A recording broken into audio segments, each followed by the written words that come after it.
राज्याचे मत्स्योद्योग मंत्री नितेश राणे उद्या चिपळूणच्या दौऱ्यावर येत आहेत आणि त्या दौऱ्यामध्ये त्यांनी वाशिष्ठी दूध डेअरी प्रकल्पामध्ये पत्रकार परिषद आयोजित केले।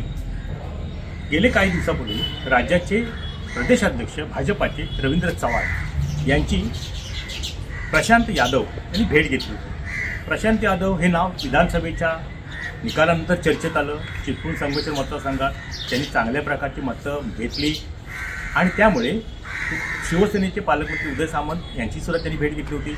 त्यानंतरच्या काळामध्ये रवींद्र चव्हाणांनी थेट त्यांना निमंत्रण देऊन बोलावून घेतलं, चर्चा केली आणि पुढची भाजपने येण्याबाबतची रणनीती त्यांच्या चर्चेमध्ये काय ठरली ते अजूनही गुलदस्त असतानाच मत्स्योद्योग मंत्री नितेश राणे मात्र उद्या चिपळूणच्या दौऱ्यावर येत आहेत आणि त्यांनी ती पत्रकार परिषद ठेवली। त्या पत्रकार परिषदेत नेमकं ते काय बोलणार आहेत हे अजूनही गुलदस्त्यात आहे। पण महत्त्वाची बाब म्हणजे चिपळूण संगमेश्वर विधानसभा मतदारसंघात प्रशांत यादव यांनी 90,000पेक्षा अधिक मतं घेतली आणि चिपळूण शहरामध्ये त्यांनी मताधिक्य घेतलं होतं।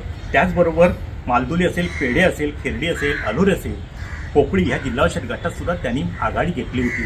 त्याचबरोबर कसबा असेल, ओझरे असेल, संगमेश्वर पट्ट्यातले हे 2 जिल्हा परिषद गट म्हणजे 6-7 मतदारसंघात त्यांनी आघाडी घेतली होती। आगामी जिल्हा परिषद पंचायत सेवा निवडणुका डोळ्यासमोर ठेवून हा महत्त्वाचा मोहरा आपल्या पक्षात घेण्यासाठी प्रदेशाध्यक्ष रवींद्र चव्हाण असतील किंवा आता नितेश राणे हे दस्तूरखुर्द चिपळूणमध्ये येत आहेत आणि चिपळूण आल्यानंतर त्यांची पत्रकार परिषद वाशिष्ठी दूध डेअरी प्रकल्पामध्येच होणार आहे आणि त्यामुळे या संपूर्ण नितेश राणेंच्या भूमिकेकडे लक्ष राहिलेलं आहे। जिल्ह्याच्या राजकारणाला कलाटणी देणारा हा निर्णय असेल कदाचित।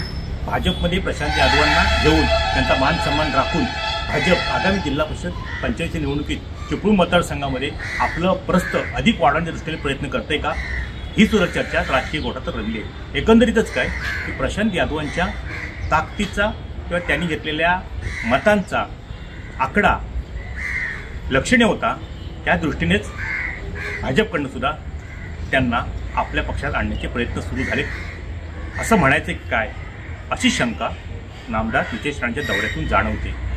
टाइम डिजिटलकरता किशोर मोरे, रत्नागिरी। टाइम्स डिजिटलला लाईक करा, सबस्क्राईब करा, शेअर करा आणि बेल आयकॉन दाबायला विसरू नका।